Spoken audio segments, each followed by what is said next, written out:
Live from MMA Fighting Studios, this is Between the Links. And now, your host, Mike Heck. The iconic voice of Esther Lynn welcomes you to a brand new edition of BTL. We are back on another Thursday. No UFC event this weekend. The countdown to UFC 302 is officially on. Last weekend had a lot of talking points, and you know what?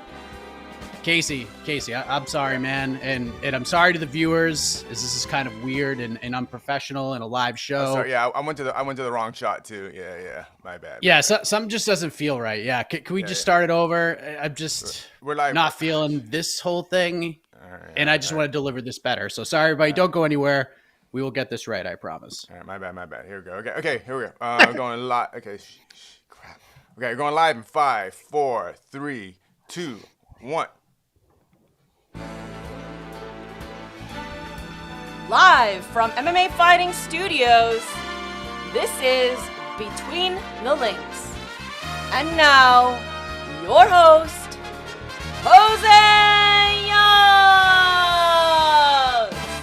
That's right, jabronis.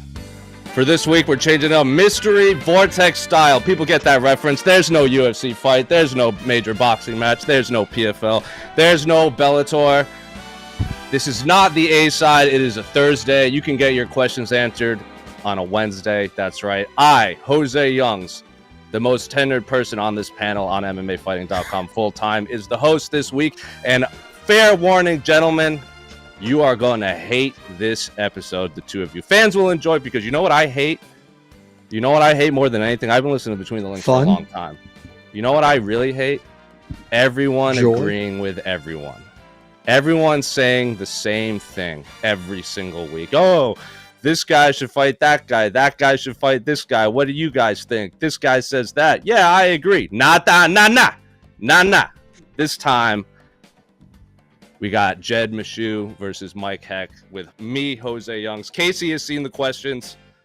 I think he's going to really enjoy them. And I can almost guarantee, I do declare, that Mike Heck and Jed Meshew will absolutely hate everything I asked them.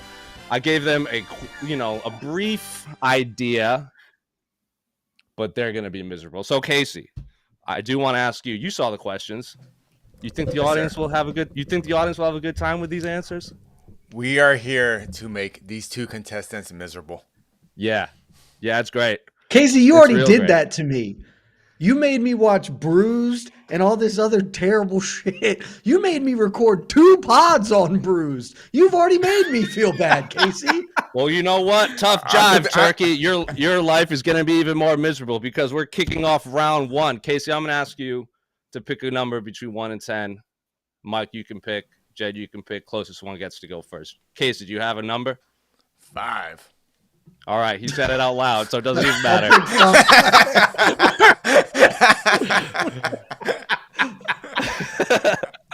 I'm going to say 5, Jose. I'm going to say 5. All right, Mike.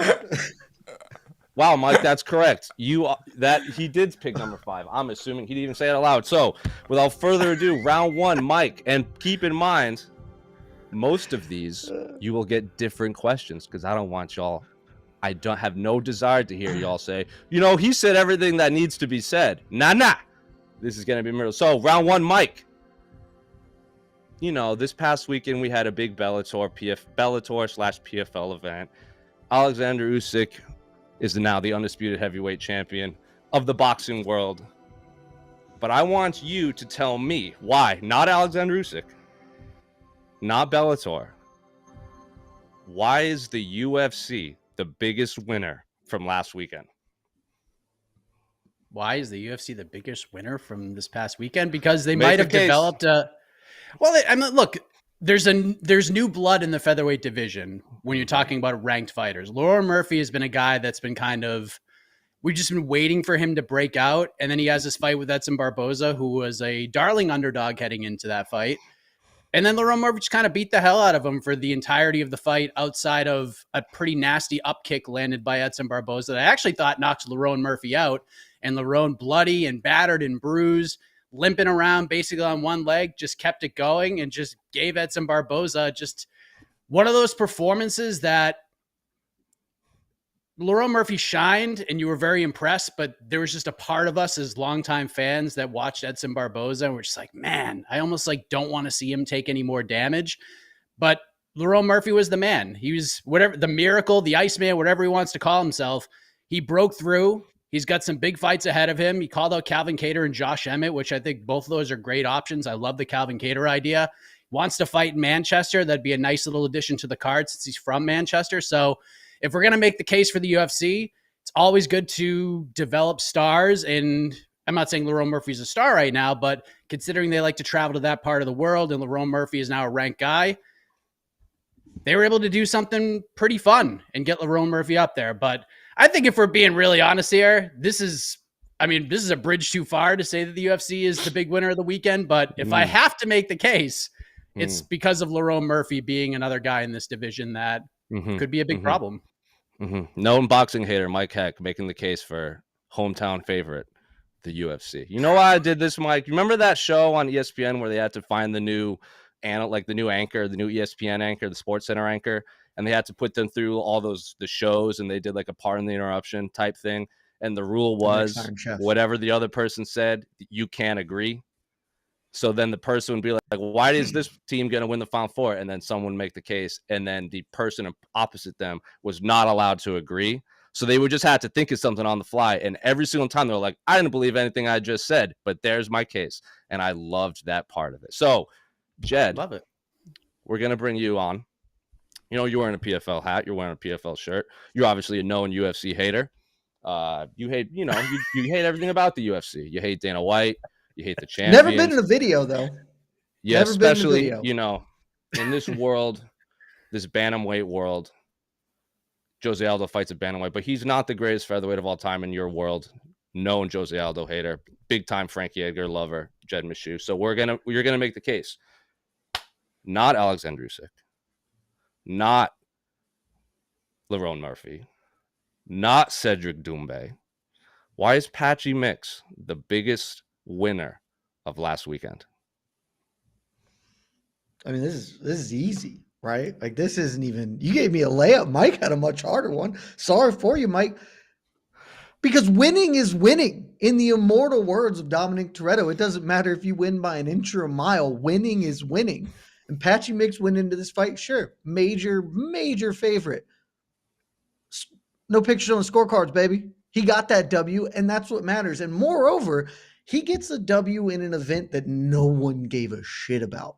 Like, we joked about it. We mocked it in BTL beforehand of not really sure why we're doing Magomed versus Patchy in Paris. This is not a critical fight to occur here in this location. But then afterwards, we started talking about it, and there are apparently dozens of people on the New Mansa school of marketing, where as long as they're talking about you, that's all that matters. It doesn't matter if they're talking about you for pooping your pants and doing really, really bad shit publicly. As long as they are talking, that's what matters. And we talked about Patchy Mix this weekend on a weekend when I would have bet my bottom dollar Patchy Mix would not have been involved in anything of the conversation. The conversation would have been entirely surrounding Usyk and Fury in that fight and all the laurels that go with it. Instead, that was still story one. Story two, improbably, was Patchy Mix versus what the UFC offered. And how many times can my wonderful friends at the co-leader, PFL Stand Up, say that they had one of the biggest storylines coming out of the weekend, and that storyline was Patchy Mix? Well, like both of your arguments, gentlemen, Casey, drumroll, please. I already have a winner for this round. Because, this was not a PFL event, Jed. This was a Bellator Championship Series. So on a technicality, Mike, you're going to get 283 points for round one. Yeah! That's right. 283-0. We're doing things a little differently. Points like Family Feud. Points one, like what's 1 point? Why not have 283 points? And yes, that number is a very specific number. That number is a very specific number. We'll get to it at the end of the game. I'll let both gentlemen guess why these numbers are. So, Mike on the board, a debuting Mike Heck. Mike, let me bring you up here for a second. because we didn't really get to hear your thoughts. A debut. This is not his BTL debut. Well, it is today. It is today. No, it says it I'm up 1-0. It says it on the thing. So, debuting Mike Heck. Welcome to the show. Tell me a little about yourself. I mean, surprise, surprise, everybody. Pundit Mike here, Boston Mike. And, you know, my opponent, Jed Meshew, when his head hit the pillow last night, he had dreams of sunshine and lollipops and making birdie putts. But little did he know when he woke up and got his day going, probably got a workout in, lunchtime would be an absolute nightmare for him. So that's what I am. I'm a nightmare maker. I'm a creator of nightmares. I'm a creator of terror. And that's why I'm here. But I've been working MMA fighting for a long time. I'm married, like long walks on the beach. I have a son and a dog. And yeah, thank you, Jose. Thanks for having me.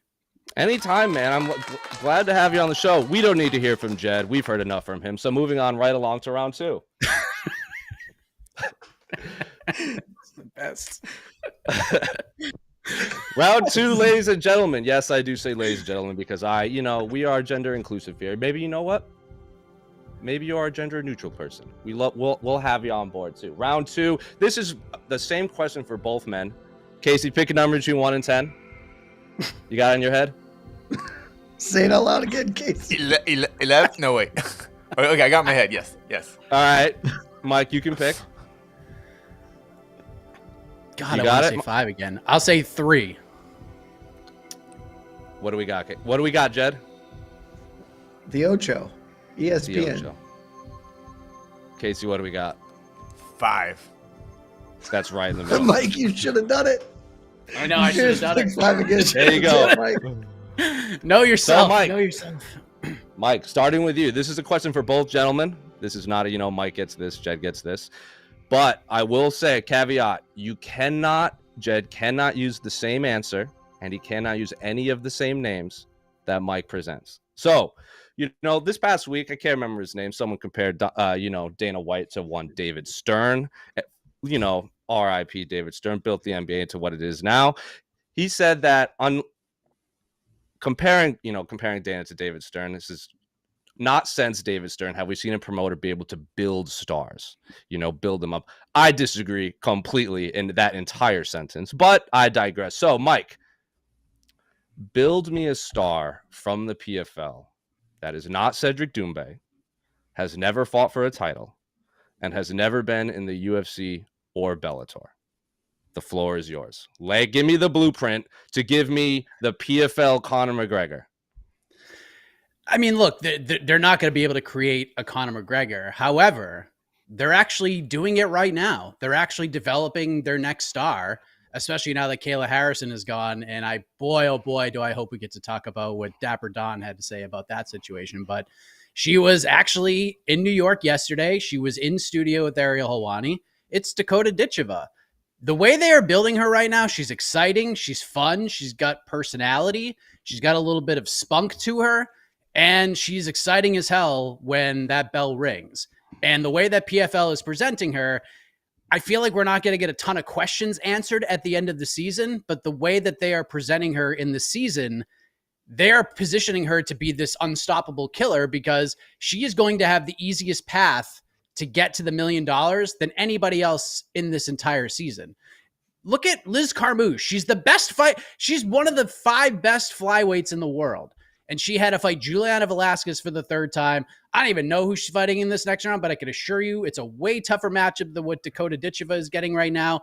And Liz Carmouche might go out and win that fight and be 2-0, but there's a very real world that Dakota Ditcheva is going to avoid her in the playoffs because Liz Carmouche, because of the point structure, which is really, really dumb, might not even make the playoffs unless she goes out and gets first round finish in her next fight. So they're just setting her up to just crush a bunch of, I'm not going to say cans, that's a little bit disrespectful, but matchups that suit her very, very well. She's like a minus 3,500 favorite in every single fight she competes in. And I think right now, if they're going to build something that's not Cedric Doumbé, because by the way, Cedric Doumbé is by far the most interesting thing they have going on right now. It's Dakota Ditcheva. They have to just keep presenting her, letting her just run over people and become a millionaire. And then just eventually we're going to have to test her. But the problem with this whole thing is, yes, she'll be presented like a star, but I don't know if we're going to get a ton of answers with what her potential is going to be, at least at the end of the season. And I like how you said, build stars fighting cans, which, might be a little disrespectful, but not in this case because, you're debuting. We're trying to build you up into a star, so we're going to give you a can. In your first BTL debut, Jed Meshew, I don't care what his record says. He's lost most Journeyman? of them. I'm undefeated. Maybe a notch below. I feel like I'm at least a journeyman. Maybe a notch below. Trevor View at least. Sure, you could go with that. Anyway, excellent point, Mike. Excellent point. Go check out the MMA Hour on the podcast network and, the lovely YouTube page and the Instagram page. So, Jed, you're wearing the PFL shirt. You're wearing the PFL hat. We're giving you the blueprint. Can't fight in the UFC. Can't have fought in Bellator. Can never have fought for a PFL, UFC, Bellator title. Build me the PFL's Conor McGregor. I mean, I thought that Mike might go here. The Dakota Sheva, who cares about Dakota Sheva? Sure, undefeated. She's doing fine. There's just such a more obvious answer here. And let me paint you a word picture here, Jose. Who is one of the brightest stars in the UFC right now? One of the guys who's young and we feel he's going to go someplace. His name's Bo Nickel. Bo Nickel comes from this incredible wrestling background. Just one of the greatest wrestlers of all time. And recently there was an Olympic gold medalist wrestler, trying to remember. Feels like he was doing something else. What was he doing? He's going into professional wrestling. And as a heavyweight, do we have another former collegiate champion heavyweight who then went to the pro wrestling route, then kind of moved to MMA? His name was Brock Lesnar, and that's what PFL does. You can't build a star like Dakota Sheva. There's only a ceiling here, but you can get Gable Steveson. He is out there. He is available right now because he has foregone pro wrestling. Like, he has left the pro wrestling ranks. Man is still very, very young. Yeah, he could go do competitive wrestling again, or you got all the money in the world. You apparently can't, we can't pay Gegard. That's fine because we're saving all our nickels and dimes to get Gable Steveson because this is the man. I mean, one, if you dropped him into the UFC tomorrow, he's probably a competitive heavyweight. Heavyweight is the worst division in the sport, arguably. He can compete immediately, but heavyweight exists in this perfect nexus where it is both a terrible division and also the division of stars. This is the division where the biggest names come out. That's why the UFC continues to believe and headline Apex cards with heavyweights. Because if you are a semi-competent heavyweight, you can turn into a household name. And if you are a gold medalist Olympic wrestler, former professional wrestler, you can damn sure turn into a household name. Gable Steveson is who we're putting all our eggs in that particular basket moving forward. And my friends at the PFL, the co-leaders, we've got a plan. It's going to go great for us. Yeah, but the problem is Gable Stevenson's about to be the next Stephen Neal. He's about to jump on an NFL team and win a couple Super Bowls and make way more money than he would make even with the PFL. I remember another heavyweight who tried to do the football thing and couldn't make a team and then decided he just wouldn't do. Oh, that's right. It was Brock Lesnar again. Brock Lesnar almost 38. Did the Stephen Neal thing. And then he was like, you know what? No, I think I'd rather do this. Whereas Gable Steveson would be like, I can just do the same thing I already am good at and I'll be the PFL $1 million champion every year. This man is going to save our promotion as we continue to try to kill it this week. Why? So he can go on the MMA Hour and tell Ariel how they're not giving him fights and they promised him all this stuff. And no, because this man has the long view. This will change the guard. This man has the long view. The best way to make money in the UFC? Get signed to the UFC after you've been kicking ass somewhere else. Ask all the people who came over. Their contracts are better than 99% of the dudes who have been scrapping from the bottom of the UFC. He's got the long view. I'm going to win $1 million for the next 3 years in PFL. I'm going to keep us afloat as we try to kill ourselves. And then he jumps over to the UFC, becomes the greatest heavyweight of all time. The roadmap's clear. Very clear. I'm glad you said that because we're already laying out that roadmap for Dakota Ditcheva. Didn't you hear on the MMA Hour? She can go to the UFC right now and beat Alexa Grasso and Valentina Shevchenko. Did you hear her say that? I did hear her say those words. those were words that were said. And this is what I love about, but we get sassy Mike Heck. We don't really get Mike doesn't really get to give his opinion too much. He's too busy hosting and moderating. So to recap, Mike is, taking a star that, is already established in the PFL, was on the MMA Hour, is, in the tournament. If she was in the UFC, she's saying everything right. She might not have the best, was it Man City, Man U, whatever team that is. He doesn't know trivia, but Jed's blueprint to superstar is to take a fighter with zero fight experience who was cut by the WWE, has some pretty murky allegations under his belt. So fits right in. Fits right in. So with that, Mike, you get 207 points. That's right. Mike is up 490 to 0. I dropped points. I went from 283 to 207. Yes. All right. So, this isn't a 2-0. This is 490 to 0. That's easy. Jed, you got a little bit. I don't think there's That's been easy. 490 points allocated combined before today on BTL. But Mike, I do want to get, because we're not going to get to talk about it, Mike, I do want to get your thoughts on the, Jed's friend Don, the comments about Kayla Harrison, Kevin Durant, LeBron James, which you can go read on MMA Fight. And we're not going to get to circle back to it, so the floor is yours. I want to hear what you got to say. See, Jed's not wrong when he says this, that people are talking about the PFL right now, and they're talking about Don Davis. The problem is they're just talking about Don Davis. They're not talking about the PFL right now. This is just real dumb. Like, this is just a real dumb statement that he made. And it hurts my soul in so many ways, because I've been with Jed along this Don Davis journey the entire time. Jed's been driving, I've been sitting shotgun. That Don Davis is the funniest man in all of MMA. That his takes are so outrageous and so wacky and so nonsensical that it's just funny when he speaks.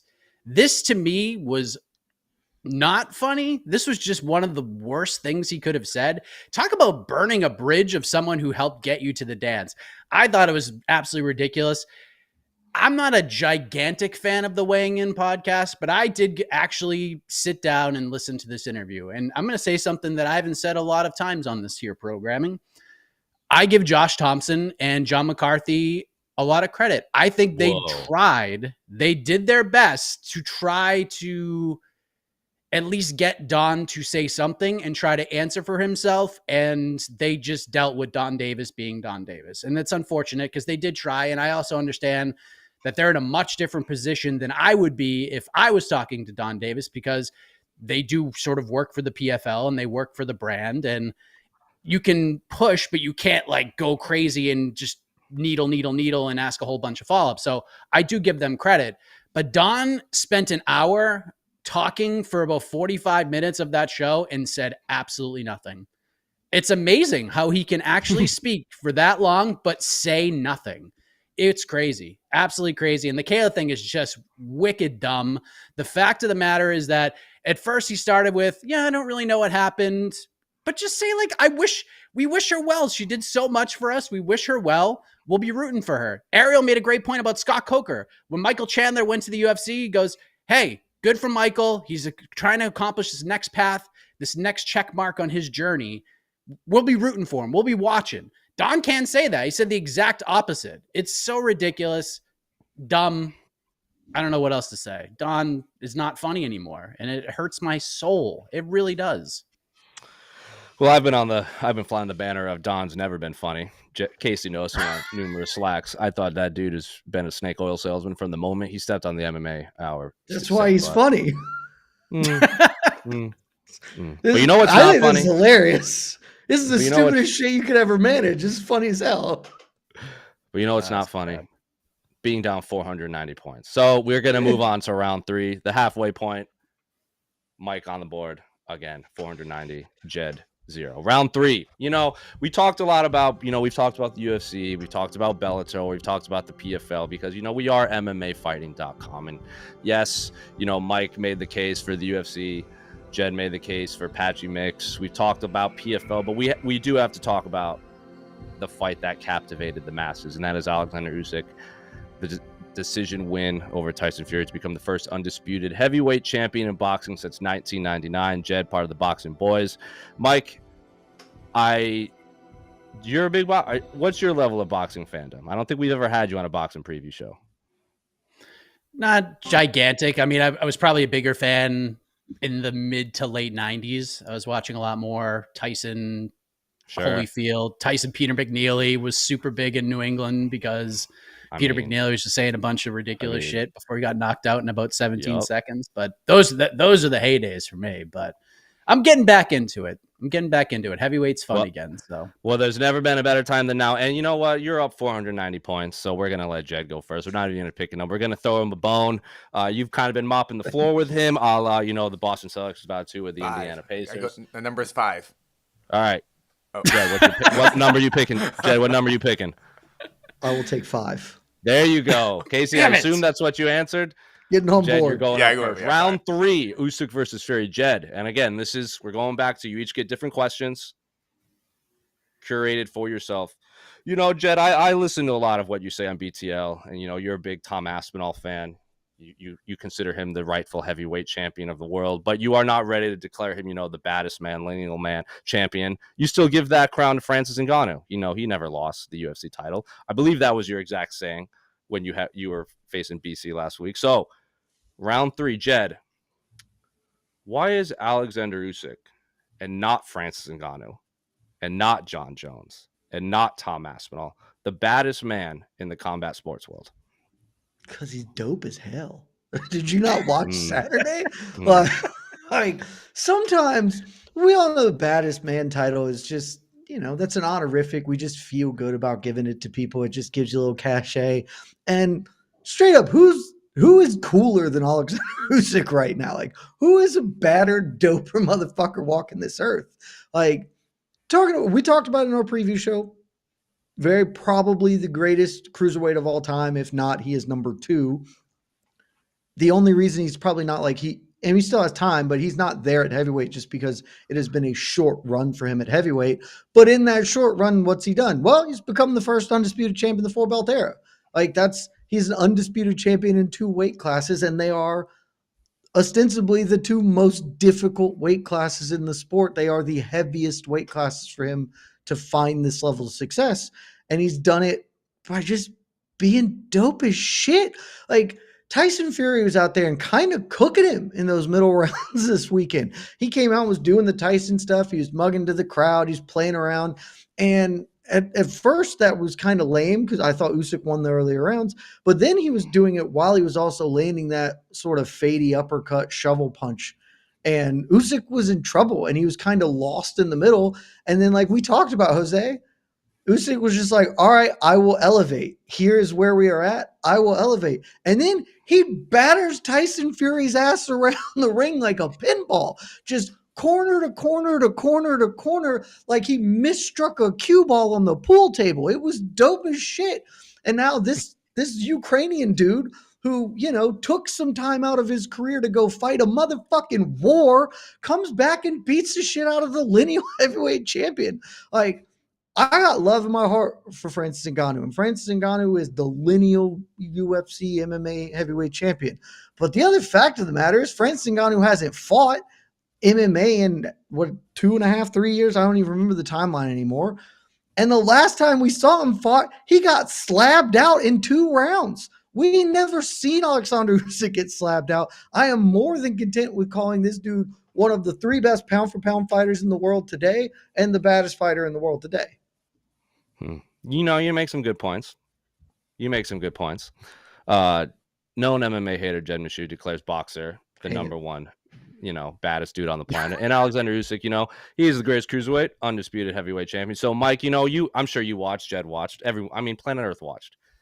Here's my thing about the Saudi Arabia shows. We did the watch along party for the first Ngannou Fury fight, Mike, and the production was terrible. The pacing was bad. The camera work wasn't great. The lighting was weird. It just felt hokey.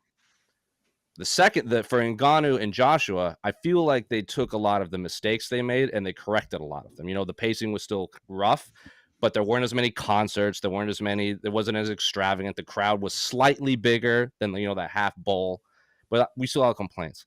I had no complaints for Fury Usyk. All the production complaints that we had from those 2 fights, they corrected. The seats went all the way around.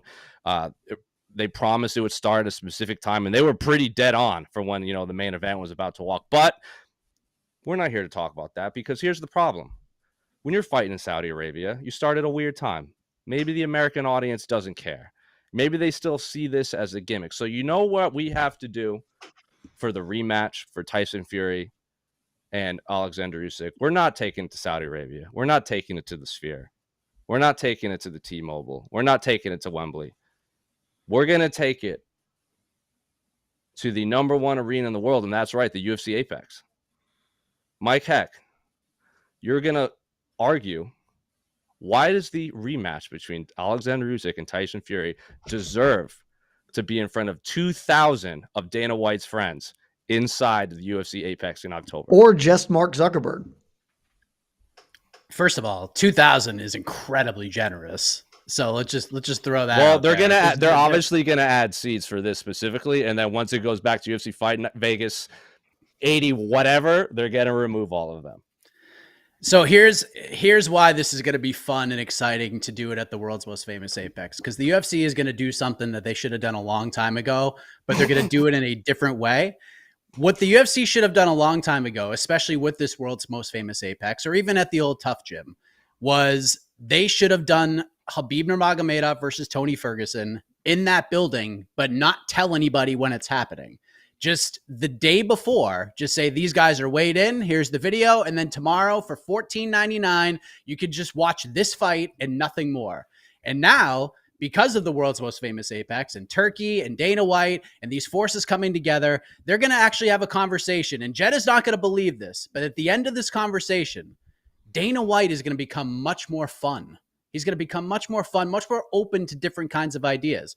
So we didn't get Khabib versus Tony in a mystery fight inside the world's most famous Apex. We're going to get the rematch between Oleksander Usyk and Tyson Fury in a mystery rematch inside the world's most famous Apex. They're targeting October 12th or 13th, or whatever it's going to be. October 11th. We don't even announce the fight. No one knows it's happening. We throw on Twitter. We have all the different Twitters pages that cover boxing, just throw out all these random quotes, this rumor and innuendo. And then on October 10th or 11th, whenever the day is before the fight, on the UFC social media page, we're going to see Oleksander Usyk step on the scale and weigh about 225 pounds. And then Tyson Fury is going to dance his happy ass up on that scale and weigh about 270, slim, trim, ready to go. And then they're going to announce, guys, it's going to cost you like $30. But tomorrow at the world's most famous Apex, you're going to watch Oleksander Usyk versus Tyson Fury. There might be people here, there might not be, but it's all about you guys watching on television, watching it on ESPN Plus. You're going to buy it through our platform. ESPN Plus will be through the roof. They'll be thrilled. Top Rank. Everybody involved in this will be ready to go. Payperview.com will get a piece of this. Like everyone's going to get a piece of this. Dana White's going to be so generous with offering this world's most famous Apex and his collaboration with everybody else that everyone's going to make money, everyone's going to watch, everyone's going to enjoy it, and they did something fun. That's why the Apex is going to get this fight, and it's going to be lovely and fantastic, and it's going to be a course correction for all of time. You know what, Mike? I loved everything about that answer. I'm not going to lie. I love the creativity. I love the moxie. I love the passion. You know what, Mike? Dare I say, I almost believed you that you want this fight to be inside the UFC Apex. I almost believed you, because imagine, that tiny, we got the tiny octagon. Because of this, we're going to have the tiny ring. We're going to have the 6 by 6 foot ring or 5 by 5 foot ring. You'll hear every punch. We're going to hear every punch. You know what I loved even more? I love the fact that this is the rematch for the biggest fight in boxing history, and we're not even going to tell you when it's happening. I love that. Because of that, Mike, you get 1 million points. You're up 1,490,000 to 0. To 0. What is happening right now? TKO. Mike, I do have to ask, did you believe anything you just said? Because that was fantastic. I always believed in the Tony Ferguson Khabib thing. That was something I pitched forever. Like, let's just go ahead and do that. Like, don't even tell anybody. Let's not even put a jinx on it. Just announce it the day before and just have them fight. And just no other fights in the card, no pomp and circumstance. Just lock them in there with nobody to watch. It's just those two, a referee and like the guy sitting in the cage. That's it. Fight can still happen. Co-main event of Fury inside the Apex is Tony Ferguson versus Khabib Nurmagomedov. There you go. Here's the question, though. But because now we know that the UFC is they're doing the whole TKO thing. What WWE event happens the weekend before in the Apex? Cyber Battle, Saturday. Battleground, Cyber Friday. Oh yeah, gotta do something. Yeah, Cyber Monday. You remember Cyber Monday, Mike, or Cyber Sunday, where they would have an opponent and then they would have 3, and then you'd have to vote online. So they used to be taboo didn't have Tuesday. the match. Yeah, they didn't have the match until like they had the 3 people sitting on the ramp, and then they would show the poll and be like 38% vote this, and then they would just walk down to the ring and have a match. That's what we're gonna do for the UFC too. So PFL should have done that with Kayla Harrison. Just had fans vote. We never knew who she was going to fight. Fans would just vote on her opponent, and then the opponent would just walk in and fight Kayla. You don't do that with Kevin Durant, though. No one cares. That's true. Yeah, not daring to be great. Right. Not daring to be great, but Jed, I do have to get your thoughts though, because you're in a little bit of a hole. You're down 1,490,000. So TKO going. I do promise, there one of these you will have an opportunity to come back. You are down dramatically because you know what? You can't have a comeback unless you're down, and you're down big. And if there's one thing the 2004 Red Sox proved, it's you can never count that person. You can't ever count anyone out. Yes, it backfired on us. Mike, who did we play? Was it the Flyers when the Bruins were up 3-0? I can't even remember. It doesn't even matter. Never happened. Oh yeah, Flyers. They sucked against the Panthers. I mean, Jesus Christ. We don't need to talk about the Bruins. Moving right along. So 1,490,000. Casey, I'm gonna have to have you pick a number again. You can pick any number between 1 and 50. 5. All right, Mike. What's your guess?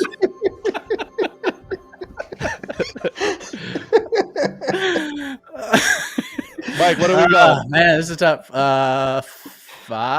Wow, Mike, batting 1,000 here on BTL. That's a good guess. I mean, Debutant. I do want to say. If Casey's nothing else, he's consistent. Respect. That's true. I do want to say though, because I've been on BTL and we usually hover around like 400, like a little over 400 live viewers. We got almost 500 people watching this mystery vortex of a show. Could be and anything. The chat is just going ballistic. So I'm glad you all are enjoying these people arguing over stuff. They truly, they really believe in this stuff. Everything I'm asking them, they're just passionate about. They stand by their morals. Mike is very pro Don Davis, very pro UFC Apex. Jed hates UFC, hates Jose Aldo, loves Frankie Edgar. It's just a fact of life. So moving right on to round 4. Now I'm sure you guys know. I'm sure you guys saw. I can't tell you how many graphics I've had to make for our social media site. Conor McGregor went on a little bit of a rant. Whatever betting site he is sponsored by stuck a camera in front of him and live streamed a Q&A. He said a few things about a few things, about a few people as well. Some good, some bad, mostly crazy. Tweeted some weird stuff.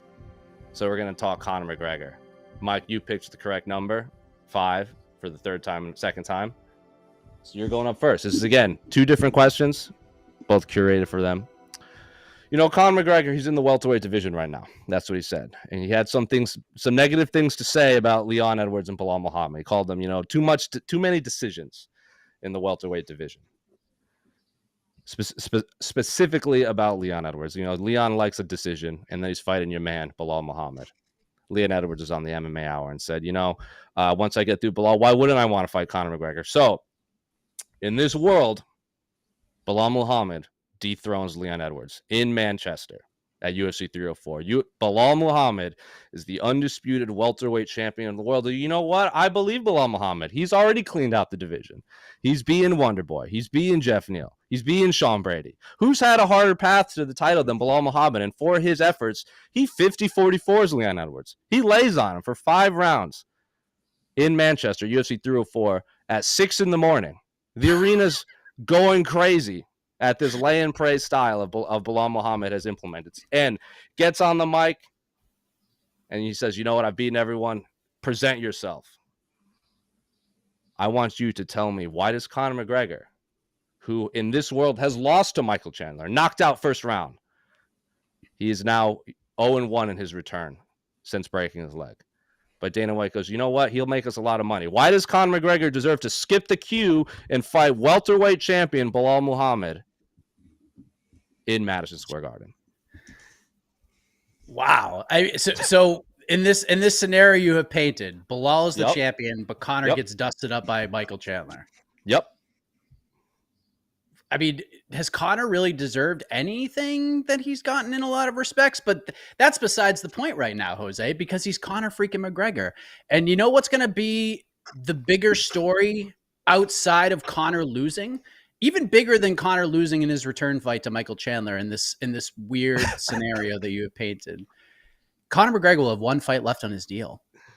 He will have a ton of negotiating power. Yes, Michael, I agree with you. This is a terrible painting that Jose has put on the wall here. It's friggin' terrible. But if Conor McGregor wants to fight Belal Muhammad for the UFC welterweight title, they're probably just going to give it to him as long as there's a deal in place that he can sign an extension. So deserves is not the word, but if Conor demands, he will get. And if you're Belal Muhammad, what are you going to do? Are you going to fight for meritocracy? Are you going to say, I'm going to put my foot down? Hell no. I'm not going to fight the biggest star in the history of the sport. Hell no, I'm not going to get pay-per-view points fighting the biggest star in the history of the sport. I'm going to fight Shavkat Rakhmonov, a guy that is a killer, a guy that could have fought at UFC 300, but at the same token, nobody really knows who he is. Yeah, I'm going to turn that down for the sake of meritocracy. There's no way. And let me tell you something else, Jose Youngs, because Belal Muhammad is so good at calling people out that even if Conor McGregor's not even competitive against Michael Chandler, Belal Muhammad, if he wins, he's going to call out Conor McGregor. He's going to call him out, even if it makes absolutely no sense, even though in the real world, not this world that you have portrayed for all of us. In this real world, Conor McGregor is never going to fight Belal Muhammad. Never. Even with the welterweight title on the line, he will have zero interest in that fight. But Belal's going to call for it anyways. But in this scenario you have painted, if Conor wants, Conor gets, as long as he re-signs the deal, because the UFC does not want to see Conor McGregor fight Nate Diaz outside of the UFC, and they will do everything in their power to make sure that third fight does happen. So if that means giving Conor McGregor a title shot, even against Belal Muhammad, they might just do it, Jose. They might just do it. And then in this world, Belal Muhammad goes out there, 50-45 Conor, holds up the welterweight title and says, I am the pound for pound #1 prize fighter in the world. And then he calls out Dricus Du Plessis. Calls out Joaquin Buckley, and then we get the true super fight of super fights. Mike, I like your moxie. I truly believed everything you said, Case, I want you to clip all of that because Mike just laid the blueprint out for the next UFC superstar, Belal Muhammad. But we're going to go to Jed. Conor also said a few things about who you've declared as the greatest featherweight of all time, and that is Ilia Topuria. Just knocked out your previous GOAT of all time, Alex Volkanovski, who you have been very adamant has had a lot of doubters. A lot of people don't believe so many Alex of them. Volkanovski. More people doubt Alex Volkanovski than they do Islam Makhachev. Those are your words, not mine. He beat Jose Aldo. A lot of people. He beat Max Holloway 3 times. You beat Brian Ortega, one of your other favorite fighters. And you know what? You were tired of people doubting Alex Volkanovski. And then just when people started to believe in him, Ilia Topuria ran in there, knocked him out. And you said, you know what? He might have only had 2 wins over top 15 guys, but damn, he knocked out the greatest featherweight of all time. And that's Alex Volkanovski. He takes my #1 spot, featherweight, pound for pound. And then you heard Conor McGregor say some disparaging things, which I will not repeat on this, family show. So had some negative things to say about Ilia. And you yourself took to Twitter and clapped back at Conor and said, you know what? You were great, but Ilia is now greatest. He is going to be the highest paid athlete of all time, not you. Yes, we are halfway through 2024, but he's going to beat Max, beat Conor, and then be the highest paid athlete on planet Earth. Not Mbappe, not Ronaldo, not Conor McGregor, not LeBron James. It is Ilia Topuria, who is currently 1-0 in the UFC this year. You know what? Conor sees this tweet, and he claps back at you, and Ilia jumps in and says, let's meet in the middle. So they scrap the planned main event between Ilia Topuria and Max Holloway. And they go, Ilia Topuria, Conor McGregor for the lightweight championship. They strip Dustin Poirier, who has chosen to retire. Dustin Poirier wheel kicks Islam Makhachev, retires, and now there's a vacant lightweight title. Jed Meshew, I want you to tell me why, for the vacant lightweight title of the world, Ilia Topuria, a Spaniard, deserves to headline Mexican Independence Day against the Irishman Conor McGregor in the Las Vegas sphere. The floor is yours, Jed. I was trying to figure out where you're going with the derogatory a Spaniard. It's like, why is that? And then Mexican Independence Day. At least that makes sense. One, credit to you. That is an incredible future you've outlined for us. I can't wait. I can't wait for all parts of that to take place. And the part I'm the most excited about is for the Spanish fighter Ilia Topuria to compete on Mexican Independence Day That's in right. the Sphere. All of the rest of the fighters on the card will be Mexican or of Mexican heritage, except for the main event, which we're going to chuck a Spanish dude in there against Conor McGregor, the Irishman, because like many fighters before him, like Gennady Golovkin, he has embraced the Mexican style of fighting, and that's what we'll get from Ilia Topuria, embracing the Mexican fighter in him, and he'll be a great carrier of that tradition forward as he goes on. Because again, when you're talking about Mexican fighters, you're talking about the greatest fighters of all time, and as you correctly established, this is the greatest featherweight of all time. Featherweight's a division with Alexander Volkanovski, with Jose Aldo, with Conor McGregor, with Max Holloway, that's 4 of the 12 best fighters who have ever walked planet Earth. And Ilia Topuria stands above them all in that weight class. And so I think the Mexican fans are going to acknowledge and understand, hey, this guy fights for us. Because if there's one thing we can be sure through history, it's that the Spanish dude, he's fighting for Mexico. And so they will cheer him in the Sphere. You can have all sorts of colorful, Mexican independence images going up inside the sphere while they're fighting. And then Conor McGregor, he's just the B-side to all of this. I mean, that's Conor's obvious role in any way. He's past his prime. Once upon a time, he was the A-side, but he is really just fit to be the stepping stone to the stars for this future generation. And Ilia Topuria is there. And so he's not bringing people into the Sphere. No one's really that excited about him on that event.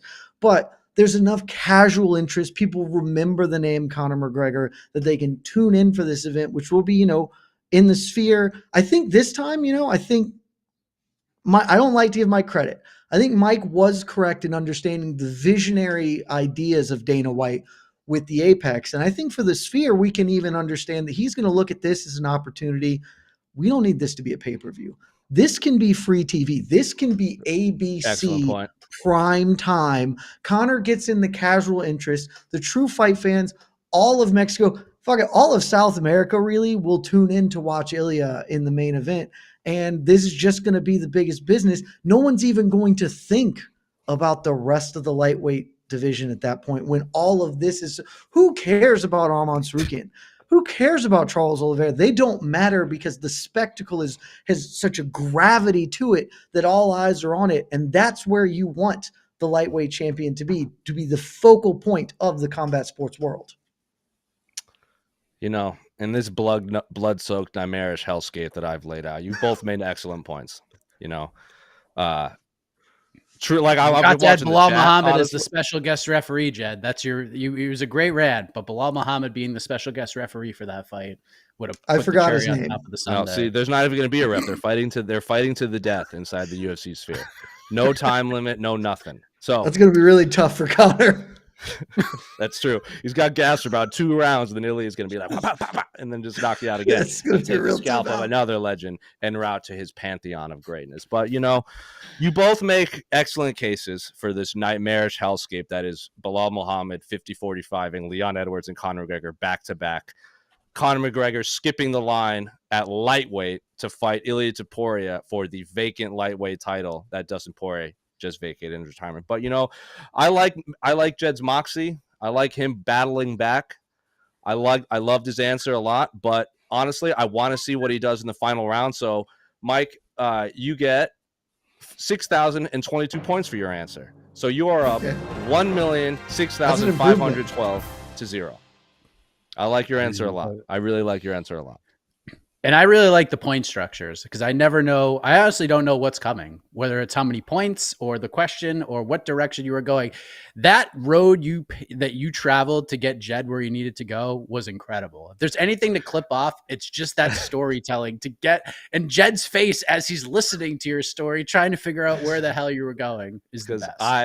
One of my favorite parts of comic books is the what if and elsewhere worlds where they take an established storyline and just throw it like into like a wood chipper and just say, forget this. What if Batman was a monkey? And then they just do this whole scenario of that. By far my favorite thing. Once tried to pitch that story to champions.com and they were like, no, we're not doing that.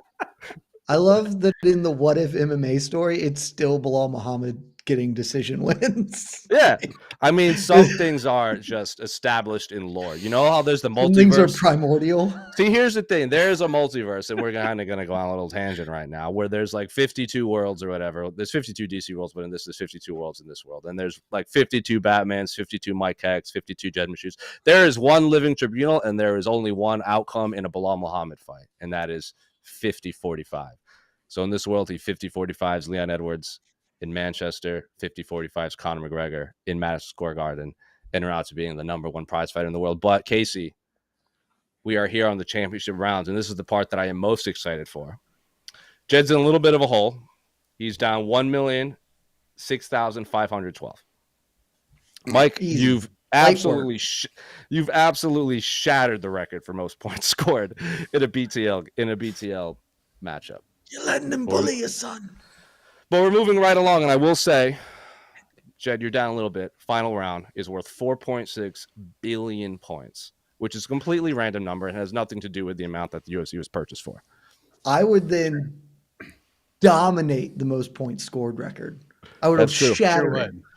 Mike, you would have had the record for 4 rounds. And for this, I do want an actual winner. So Casey, we're actually going to let the people pick this one. I know I even thought about, picking. I thought about you picking it.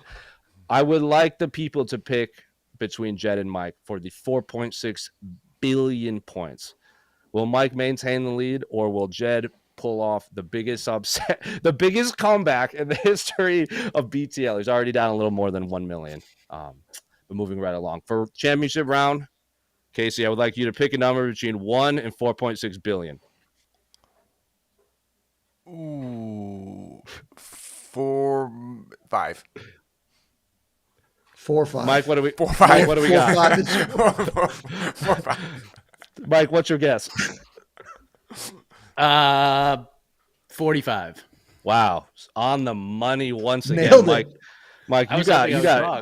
Mike, you gotta retire from MMA fighting and just go right into gambling on money. You'd be great at roulette. You'd be just killer at roulette. So, Mike. Oh my God. That'd be such a championship round, specifically curated for you. I took a lot into consideration. I think you're really going to appreciate this one. You definitely have never complained about this man ever in your entire life. I think you've been adamant, absolutely adamant that a post-fight interview means absolutely nothing in the grand scheme of things in MMA. Who cares if you ask for a name? Because they're not going to give it to you anyway. Those are Mike Heck's words. You've never been, if you ask for a name, they're going to give you're very anti post-fight interview. And I, of course, am very pro post-fight interview. I love everything about him on pins and needles. I post videos to my Instagram reacting to them. You've never done that because you're like, I am professional and I'm going to write about this, whether they say a bad name or not. So, Mike, naturally, these are your words, not mine. Joaquin Buckley is the smartest UFC fighter in the world. It used to be Henry Cejudo. And then Joaquin Buckley won at UFC St. Louis and called out Conor McGregor, and our Slack channel went nuts. Twitter went nuts. Daniel Cormier went nuts. But there was one voice out there in the void, in the ether of the world, and that was Mike Heck, and said, you know what? Joaquin Buckley is a genius. We're going to take Abraham Lincoln off the Mount Rushmore, and we're putting Joaquin Buckley up there because of how smart this man was. Better yet, we're going to knock all of Mount Rushmore down and just build a statue of Joaquin Buckley in whatever Dakota that mountain is in. So, Mike Heck, explain yourself. Why is Joaquin Buckley the smartest man in the UFC? And why are his myriad of tweets actually an intelligent scheme to getting what he wants. Well, let me tell you something. When Joaquin Buckley called out Conor McGregor, at first I was like, I respect the gusto, but I don't think that's correct call out. And then he went on Twitter and started calling out Conor McGregor again. And then it took a couple of days to realize what he was trying to do. He wanted to get Conor McGregor's attention, but then when he had the chance to actually share a stage and a fight card with Conor McGregor, and Conor was rubbing his hands together, knew Joaquin Buckley was coming because he knew the UFC was going to offer him Ian Gary. They knew he was going to offer it. He turned it down. Therefore, Conor McGregor comes up empty-handed. Who am I going to fight at 170 pounds after I beat Michael Chandler? I have Joaquin Buckley ready to go. I was ready to go to St. Louis to fight this man. But then he didn't show up to fight Ian Gary on this card. So I had to question myself. Why is he doing this? Does he really want to fight me? That's the beauty of all of this. He's in Conor McGregor's head right now. Now Conor McGregor can think to himself, how am I going to get Joaquin Buckley back on my side? How am I going to get Joaquin Buckley? And when Michael Chandler loses to Conor McGregor, and I know I'm going over time here, Conor McGregor is going to do the thing. He's going to get on the microphone, and he's going to call out Joaquin Buckley. Wow. Round of applause for that one right there. Well done, Mike Heck. That was truly unbelievable. I believe... He's a brilliant man. The best in the business. Some may say the smartest man. Until that St. Louis post-fight interview, Henry Cejudo, #1 pound-for-pound fighter, #1 smartest man, and by far the best broadcaster in all of mixed martial arts. Don't let he sure is. And Henry also had the best retirement of all time, too. Don't forget unbelievable. The greatest retirement that reaps him all the rewards and benefits. He's richer than ever because of that retirement. Beautifully done. Timing is everything. I'm laughing at someone in the comments calling me a scumbag for making you guys answer these questions. You've ruined the show, you scumbag. I love this so much. I embrace chaos. But we're moving right along. Mike, you had an absolutely beautiful scenario, and I believe everything you said. Joaquin Buckley, pound for pound, #1 fan right there. But we're going to move right along to Jed. You know, Jed, you made the case for Oleksander Usyk earlier as being the baddest man in the world, right? You famously have written a couple negative things on your whiteboard, you know, calling a very specific heavyweight champion a chicken. You obviously are referring to Tom Aspinall, who is, in your mind, the biggest chicken in the entire UFC. How dare Tom Aspinall? I'm reading this. I wrote this down because you and I spoke about it, and I wrote it down verbatim. How dare Tom Aspinall go after the greatest fighter of all time in John Jones? Who does he think he is? John Jones deserves to fight a retired firefighter. Who else would John Jones fight? The greatest fighter of all time needs to fight the greatest heavyweight champion of all time. I don't care how long I have to wait for. Madison Square Garden deserves Stipe Miocic, who hasn't fought in 4 years, to fight John Jones, who just beat Cyril Gane at UFC 285. Tom Aspinall is carrying around a toy. Tom Aspinall might as well fight behind him because he truly doesn't deserve anything that John Jones. He doesn't deserve to carry John Jones sweatshorts. John Jones, the greatest. The second Francis Ngannou left the UFC, he vacated his baddest man on the planet title. That is John Jones, and that is the only answer. And I'm like, I was shocked. I go, Jed, I thought you were pro Tom Aspinall. I thought you would say, you know, John Jones is a chicken for not wanting to unify their titles. But you said, Jose, can it? John Jones deserves what John Jones wants, and Tom Aspinall can wait his damn turn. He can fight in the co-main event because that's where he belongs. So, Jed Meshew, explain yourself. Why is John Jones the real champion, and why is Tom Aspinall the one that's afraid? First, I'd like to say, Jose, I mean, you start the clock, Casey. First, I'd like to say, Jose, thank you, because this is a great question. You're giving me a wonderful opportunity to apologize to absolutely fucking nobody. Because every once in a while in your life, you're going to be tested, viewers. There's going to be the easy road, and there's going to be the road that you must go down if you have any self-respect. And I could sit here, and I could play your games, Jose Youngs, and I could say things I don't believe to try and beat Mike Heck. But the win doesn't mean as much to me as running down that 2-bit low-grade champion they call John Jones. That chicken mother effer. I won't do it. I will not sit here and defend his actions. He is filled with nonsense. He is not the true champion. The true champion is Tommy Aspinall, and there's nothing you can say or do that is going to get me to come off that ledge. So is this a DQ? Sure, but it's like if Nate Diaz would have gotten DQ'd at the end of the Jake Paul fight for throwing in the ghillie. We all knew it was coming anyway. I'm going to be who I'm going to be, and the people who are with me, they'll ride with me, and the people who aren't, they hated me anyway. Whatever the answer, I will not change my opinion on John Jones for you or anyone else, Jose Youngs. Well, we live in America, and you don't necessarily have to answer the question correctly to win a poll or a vote or whatever you want to declare. One time BC had no answer, and I still lost.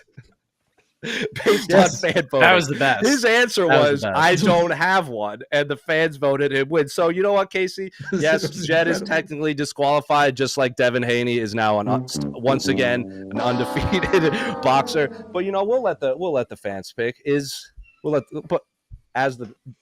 Do we have votes, by the way, Casey?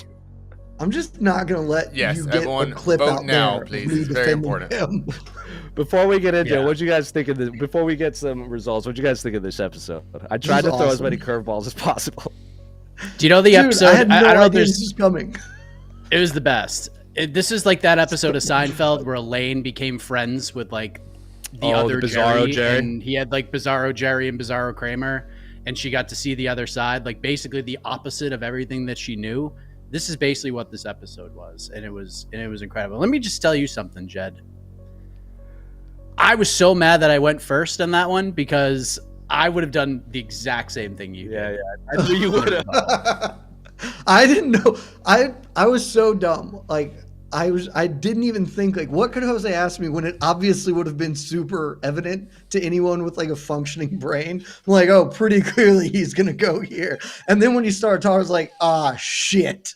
What do I do now? This whole episode, you probably feel better than I do because my blood was boiling through every word I was saying. I was getting my blood pressure was rising, my heart was starting to race. I was turning redder and redder with each word that I said. You did a great job. You feel probably as free as ever after saying what you just said. I do. I was ready to just, walk into the fire. That's fine. I would have loved to have heard you try to. I really would have been amazing to hear you try. We would have clipped it and thrown that everywhere. That's the thing. I know that you would have. You would have clipped it, and then the next time I'm arguing with Rick, but you know what? I pulled up the clip, and I'm like. But you know what? Mike Heck is famously a big fan of following the rules, and he constantly hammers home. You know what? Fighters really need to follow the rules. It's true. That's why the ref is there. Don't grab the fence. Don't low blow because you will get penalized. No, you won't. So Mike, in this world you do. So many penalties. In my bizarre world, Mike is very pro rules, and he followed the rules, like he always preaches. So Casey, do we have a winner? We do have a winner. The fans have voted, and we have a winner with 13% of the votes. The loser is Jose. With 17% of the votes. Like, what is happening? The second biggest loser is Mike. With 33% of the votes. The runner-up loser is Jed. And today's winner are... Is it Esther? I hope so.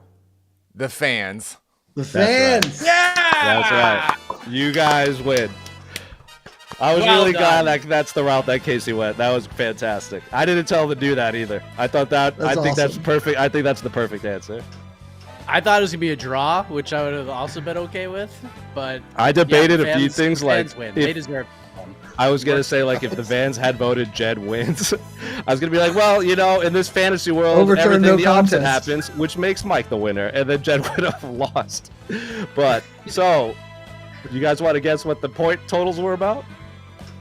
Oh, who gets points for the fifth round? 4.6 billion. The fans. The money goes into the economy, and we save America. 1 point per fan. Okay. So I'm gonna say the first round was 283. The second round was 207. The third round was 1 million, and the fourth round was 6,022. 287, 207. 1 million is the throw. yeah. 4.2 is the purchase price. That's right. That's right. Yeah. 1 million what they bought is what Zufo bought the UFC for? I'm so glad you asked me. So round 1, 283. The Falcons were famously up 28-3 in that Super Bowl. Oh, yeah. 283. Round 2, 207. The Georgia Bulldogs were famously up 20-7 against the Alabama Crimson Tide before they blew it. God, 1 that one's the million one that is- hurts. 1 million is Mike Bobo's contract with the University of Georgia. He gets $1 million. And 6,022, the Atlanta Hawks were 60-22 in 2015 when they were the number 1 seed and became the first number 1 seed to get swept out of the playoffs. So there's your answer, ladies and gentlemen. This was a very... The Bobo hurt. That one hurts the most. I had nothing for the Atlanta Braves. I was trying to make like all the teams from like the big teams of Georgia, but the Braves are just like historically a great franchise. Yeah, they won like 20-something division titles in a row, but like, you know. Anyway. You could be that we won 1 World Series when we had the best pitcher. Yeah, but then I remembered you. in I history. still don't know who Mike Bobo is, but I just remember you ranting about him. So I He's said, the worst. this will be He's fun. the worst man in America. Yeah. That's who Anyway, he is. anything you guys want to say before we close out from this awful blood-soaked nightmarish hellscape that was BTL? Mike, I'll This start is with fun you. as hell. I had no idea I mean- this was happening. This is fun. Jose presented this to me sometime last week, and I thought it was brilliant. I had no idea where this is going. Even in Slack, he would send topics over, but he was like, these are going to be extremely vague because we wanted to kind of get Jed thrown off a little bit. And boy, vague was maybe the biggest understatement of all time. But I mean, this was something I'll never forget. You know, Jed, what an emotional roller coaster this must have been for you, because the show starts, you're like, what the hell is going on here? And then I become the competitor, Jose becomes the host, and then all of this happened. This must have been one of the weirdest shows you've ever been a part of from start to finish.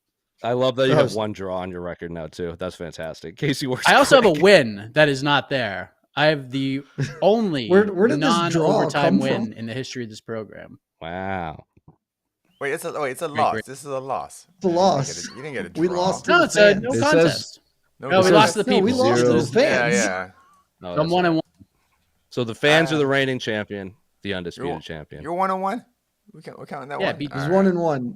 All right. He is the only TKO victory in the history of BTL. Oh yeah, you're right. When Jed Back hosted. to 500. Jed, your thoughts?